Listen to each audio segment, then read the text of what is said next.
शरीर क्या है कि नाशवान और परिवर्तनशील है। आज बुद्धि काम कर रहे, भजन कर लो, पता नहीं कल किस क्या स्थिति आ जाए।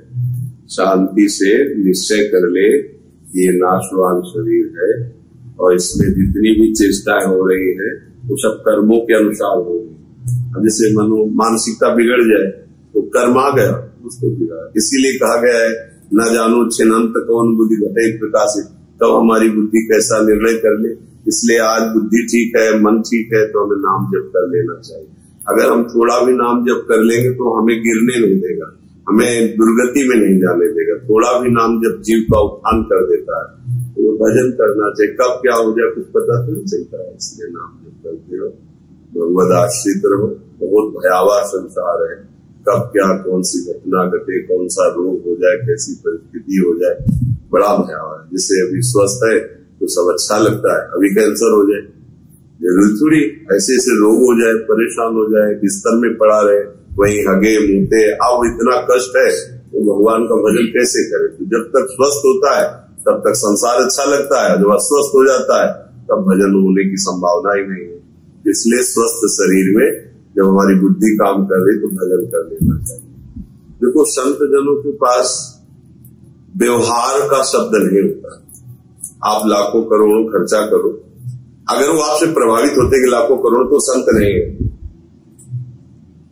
वो केवल इस बात से प्रश्न होते कि आपको जो मार्ग दिया गया ईमानदारी से चल रहे हो कि नहीं, आप भजन कर रहे हो कि नहीं, आप प्रभु से प्रेम कर रहे हो, आपका त्याग कितना बढ़ रहा है। वृंदावन वास कर लिया और आप प्रपंच में फंसे हुए हो, क्या वृंदावन वास?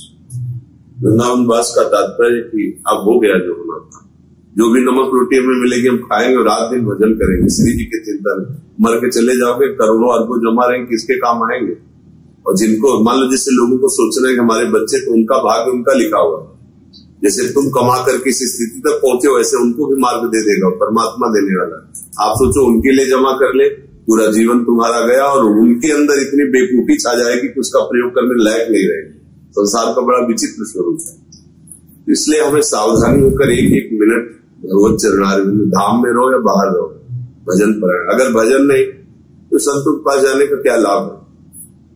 अगर इस बात की संतों की मानसिकता में कि इसने करोड़ों हमारे पर खर्चा किया तो संत ही नहीं है, इसका कोई महत्व कभी नहीं हो सकता।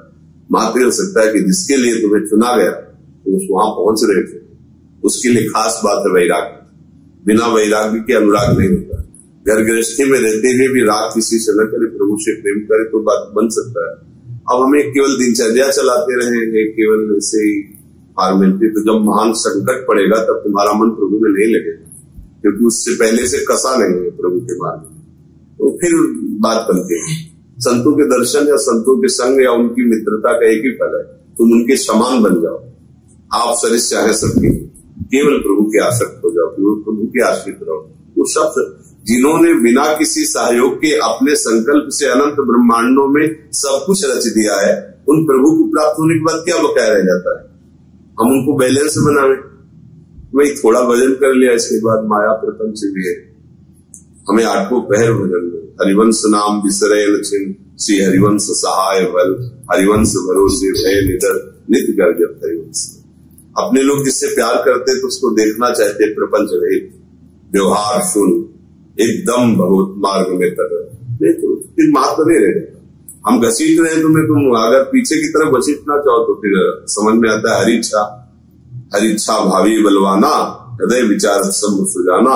अब वो ये सोई जो राम रचिरा का, वो कई तर्क बढ़ावे साका, अस कई जपल लगे हरिनामा। ये मार्ग है।